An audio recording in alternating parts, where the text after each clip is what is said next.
I am Daniel Lucas, and welcome to Book 101 Review. Book 101 is all about the books that I read for the last 40 years, and today I have my special guest.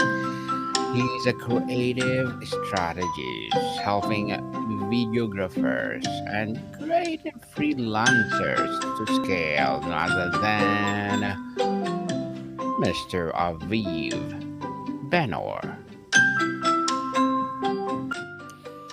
Hello, Well, hello, my friend. yes, welcome, Mr. Aviv on Book 101 Review. And can you please introduce more about yourself that I miss? Yes, sure. So first of all, thank you for having me. My name is Aviv Ben Or. I'm 34 years old. I'm a videographer and creative strategist, and I help basically creative freelancers with their business side, everything in the business side, bringing my experience from the past, helping them overcoming their current obstacles in the business. I started back in 2015, where I just had my drone license and I started doing some videos for clients, and that transitioned into a video business where I produced commercials for businesses and organizations. That later on transitioned into what I do today, which is a strategist. Basically, I help brands make more money with high converting video campaigns. And so, what I do for clients is basically what I teach my students, how to get them results and therefore getting more money for themselves. Mr. Aviv Ben Or, thank you so much for sharing your knowledge and wisdom to the world. And I like that. To earn more money for sure. And today, let's talk about how to land high paying clients and turn your creative talent into a thriving business. So tell us, let's start at the very beginning. What is the most important mindset mindset shift a creative person must take to stop thinking of themselves as just a freelancer and start thinking like a business owner? Yeah, it's a good question. So, um, I've been a freelancer for most of my life. And I think that the most, the one thing that really stopped me from progressing is how I saw things, not how I did things. The way that I saw my business, I didn't saw my business as a business. I just saw myself as somebody who, offers services for others and will grow with the flow. You know, I'll just make my portfolio better, and as they say, they if I build it, they will come. And that was my, I think, my biggest flaw in how I looked at things.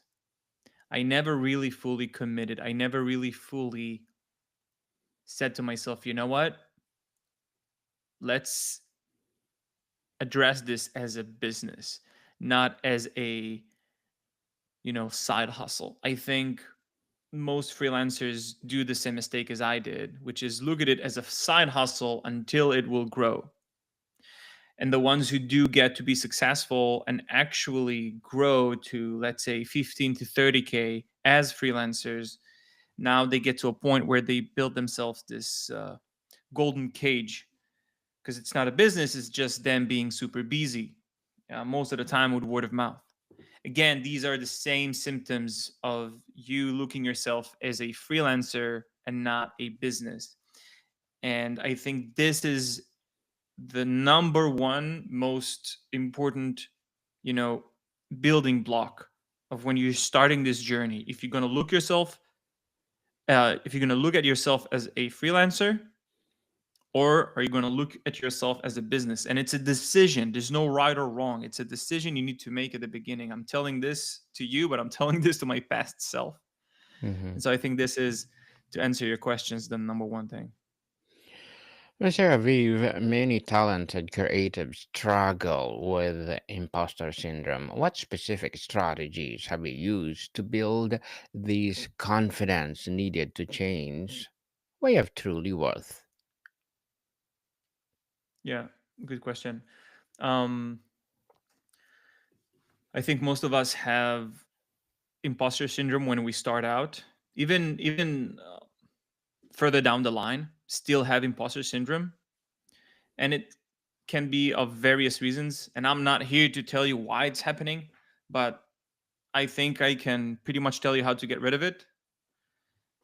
If you do something for an extensive period of time and you do it enough times and you get positive reinforcements from the market that you're good at it, then your imposter syndrome will go away. And I'll give you an example. I started doing ads for brands. And at the beginning, I had this really strong imposter syndrome of, am I good enough? Like, I'm charging a lot of money for this. Is it, going to work? I don't know if I'm worth it. And what happened with time was that I got reinforced again and again that my ads work. Not all of them worked, and that's okay. But if you look at the majority of it, it did work. And that's what gave me the confidence, and that's what scared the imposter syndrome away. And so, me specifically, I even did. I went beyond and did this thing where I only charged my clients if I got them results, because at the beginning it was really strong, that thing of imposter. And so I said, how can I get all the imposter syndrome out of me and still be able to do great work? I just lowered the barrier of entry for my services. Basically, I just took away all the risk for the client and told them, listen, guys, I only charge you if I get results. And so that's what I did at the beginning. And then I built my confidence, and then I started charging more without the imposter syndrome. And so, to make a long answer short, do an amazing amount of work that proves you right, and your imposter syndrome will go away. How do you strategically move beyond the feast of famine cycle that so many freelancers face? What is the first steps to creating predictable income? So I think that most creative freelancers in general, are stuck in a loop cycle of ups and downs in income, inconsistent income. And the number one reason for that, it's because they don't have consistency in marketing.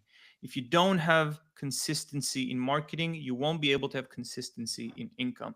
And I think a lot of freelancers are missing that part. A lot of businesses too, businesses that grew by word of mouth and still, you know, are relying on word of mouth for like 90% of their marketing. So if that's how you do your business, because you were super talented and you were super lucky and you got connections, great. The problem is fluctuating and it's not consistent. And so if you want to have consistent income and to go out of that cycle, you have to first understand you have to have consistency in marketing, consistency in inputs of leads. Consistency is the key to success, people, in anything. And how do or we often hear niche down, but how does specializing in a special or a specific type of work or industry actually allow you to command higher fees? So the question is, how do you niche down, basically? Yes, yes, I think that if you want to niche down, first of all, like the question is how to niche down. First of yes. all, do you want to niche down? Because niching down scares a lot of people. If you don't have a good enough reason to niche down, you don't have enough proof that niche down is the thing that you need to do, then you won't go through with it. Most people are afraid to niche down because they are afraid to lose clients. So if you're still in that mindset, it will be very hard for you to niche down. If you got to the point where you realize, wait a minute, the ones who are niche down actually make more money because they get to raise their prices and to be an experts in their field, great. Now you're in the mindset of niching down. Now we can get to the question of how. And so there are many ways, and there's no right or wrong. I'm not here to pretend like I know what's the right way to do that. I can tell you how I did it. So the way that I niche down is not by a decision. It was by accident, and then one thing led to another. So when Corona hit in 2019, I found myself losing a lot of clients. I was doing videos for all type of clients. I didn't have any niche, and what happened was all the clients that worked with me, they looked at my service as a nice to have thing, and so they started to cancel, their work with me, and I found myself losing a lot of them. And then I asked myself, okay, who would look at my service as a must-have thing? And I found that e-com brands are running a lot of ads, especially in that time. Like people still sitting at home with their money and they want to spend it somewhere, so they go and buy online. And so e-com brands saw video ads as a must-have thing, otherwise no one would know about their store. And so that kind of like forced me in to make video ads for ecom brands, and then I found my niche. That became my niche. Short ads for ecom brands. And then I started to have one client, the second client, the third client, and that kind of like became my niche, and people started knowing me for that specific thing. And of course, when you go down the rabbit hole, it's always deeper than you think. So there's so many things to it, not just making regular videos. It's not the same as making, I don't know, TikToks or YouTube or whatever. There's like certain elements to it and certain depths to it that only once I got into working in that niche, I discovered and actually became better and better with. And so I think that if you're listening to this and you want to niche down, one of the best ways to do that is by necessity. Look at what you're doing, look where clients need you the most and where you make the most, and go down that path. A lot of creative want to go down the path that they like, and I get it, but sometimes it's not correlating. So for example, I work a lot with videographers, and a lot of videographers, they want to do music videos or you know artsy stuff. What I'm telling them is like, look guys, if you can find somebody in those niches that will pay you a lot of money, great.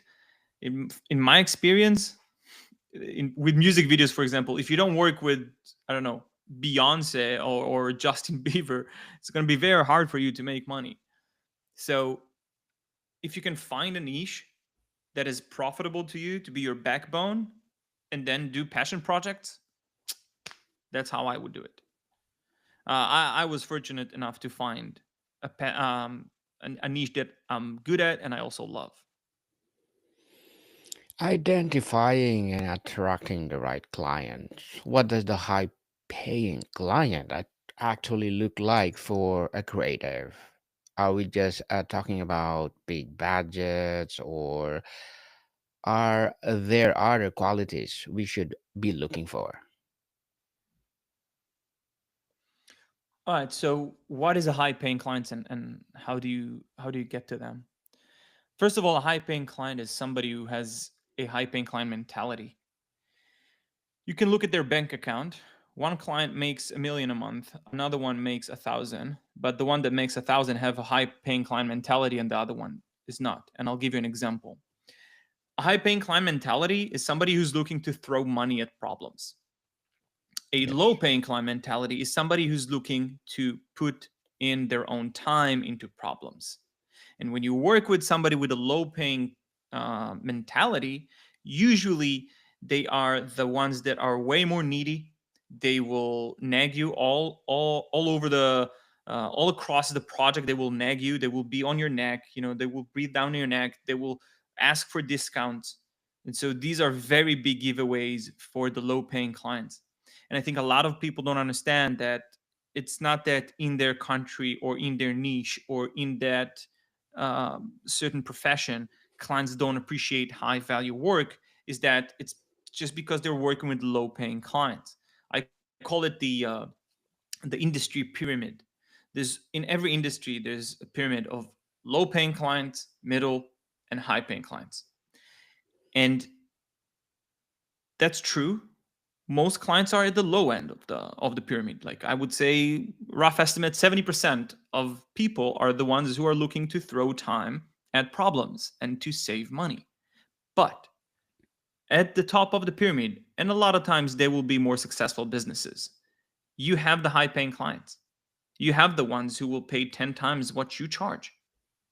The only problem is you couldn't find them and you couldn't close them. So now you're thinking, wait, the whole market is this. You know, if we're talking about videographers, for example, we're talking about, the mom and pop shops, the barbershops, the restaurants, the coffee shops, the personal brands that have, I don't know, 5,000 followers on Instagram, whatever.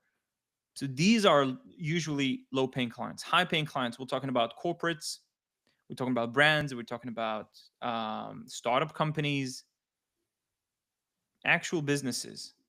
Again, not all the time, because sometimes you have corporates where the person you're talking to has a low paying client mentality. But overall, this is what we're looking at when we're looking at the industry pyramid.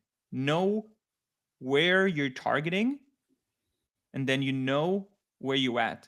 If you're just every time trying to, scrape bucks, like if every time you're talking to your potential clients, they're just trying to ask you, they're asking you, "Well, can you give me a discount here? Can you give me a discount there?" They're being super needy, then these are good giveaways that you're at the bottom of the industry pyramid. Mr. Aviv, as a creative strategist, what are your short term and long term goals? For a client or for myself? Both. So when I'm working with a client, they bring me in on the high level, not on the specifics nowadays. I used to be in the specifics. But when a client hires me as a creative strategist, the first thing I do is ask them, what's your goal? And then my whole being is to get them to their goal in the time that we work together. And the way that I do that is by breaking down the messages and video assets and the brand strategy and all those things. At the end of the day, my goal is just to bring my clients to the goals. And I ask them in a very simple question. When I start a project with a client, I ask them, what will make you, Mr. Client? What will make you, at the end of this, so happy that you'll tell me, Aviv, this was amazing. Let's do another one, and I'll pay you twice as much. And this question puts them on a thinking course to an actual result. Not all clients look for sales. For example, I have a client now that they want to rebrand. So my whole strategy is around rebranding, and the result they're after is getting recognized. Right now, they don't have any brand identity, so that's the results they're getting after, that they're looking after. And so that's in terms of for my clients. And for myself, look, I pretty much love what I do right now, and I just want to get more case studies under my belt, helping more freelancers. So those two things, yeah. Good luck to your goals, Mr. Aviv, and looking forward for more success. And what will be your piece of advice for those people out there who want to be like you? People who want to be like, what do you mean? Like people who want to be Yeah, yeah. creative strategists? Yes, please. Yeah. So for people who want to become creative strategists, first of all, not a lot of people know what it is. A creative strategist is somebody who takes a business goal and translate that into creative assets to yield the results and build the strategy for the business. And so if you want to become one, um, I would suggest focusing on clients' results, not on your skills. So I'll give you an example. A lot of creative people, they, if it's videos or if it's design, they look at what they do as the goal. Like if you're a web designer or if you're doing beautiful videos, they're looking at their craft as this is the most important thing. No, they forget one thing. Your craft, Mr. Creative, is to get the client that you're working with to their goal. That's it. And so, if you want to become a creative strategist, first of all, you have to change your mindset into this. How do I get my client to their goal using my skills and craft? That's the first thing. The second thing I would do is go get one, two, three, four clients, do that for free, for paid, I don't care. Do that so that you won't have that imposter syndrome. You will prove yourself and your clients that you can deliver. And that will surely be a very good way to start, I would say. So, Mr. Aviv, thank you for that empowering advice. Can you please recommend a book or books that influence your journey? Yeah. Um, I once read a book that I think I would lose my mind if I would never came across it. And it's called The One Thing. I don't know how many people know that, but basically, for somebody like me who's all over the place, that book has been a lifesaver. It's basically a book that helps you identify the one thing you need to do and not getting overwhelmed with million stuff you don't need to do. The basic principles thereafter is the 80-20 rule, the Pareto rule, but they go to the extreme. So what they're saying in the book is basically this. If you only did one thing in your business or in your life or whatever it is that you're trying to achieve, what will be the one thing that if you do that, everything else will become irrelevant or easier? I think that, and a lot of other people said it's not my quote, but businesses fail not because you're not doing enough, but you're doing the wrong things. You're focusing on what you want to do versus what you need to do. And it's not in the focus realm, it's not in the realm of what really moves the needle, aka the one thing. And so, if you're listening to this, go buy the book. I'm not an affiliate or anything. Read the book, people. It will help you a lot for sure. So, Mr. Aviv, looking back, what was one key lesson or aha moment that significantly accelerated your ability to land high paying clients? And thank you for that recommended book. So what is you're asking? What is the one thing that helped me book high paying clients? Yes, the aha moment. Mm,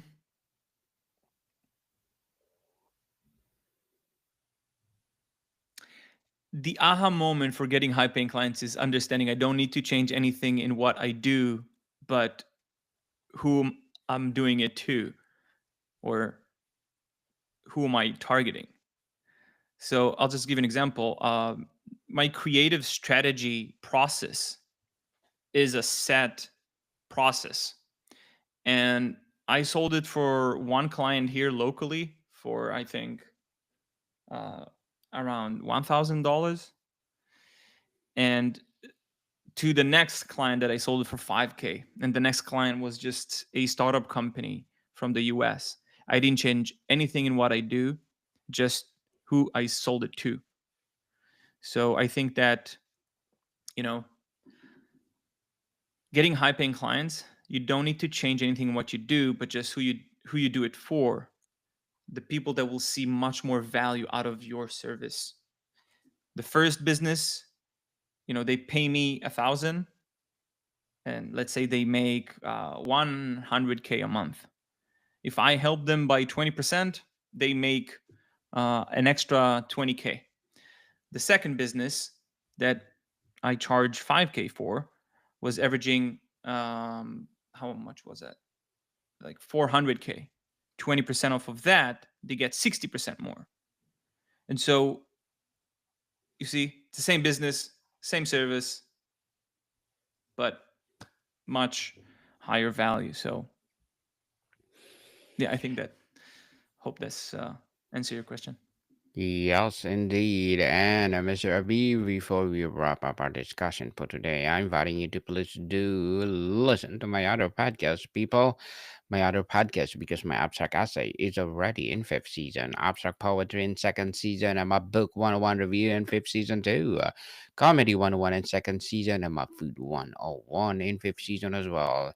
Geography 101 in fourth season, and my baby podcast Law 101 and Mental Health 101, Love Letters in third season, and Movie 101 review and Music 101 in fourth season, and Science 101 and Sex 101 in its first season. Please listen to them wherever you listen your podcast. So, Mr. Aviv, finally, if you could give one piece of actionable advice to creative listening right now who wants to take their first step towards thriving business, what would it be? Um, hmm. If I had to give one advice for a creative freelancer that wants to grow right now, that would be stop looking at yourself as a freelancer. Look at yourself as a business. Act accordingly.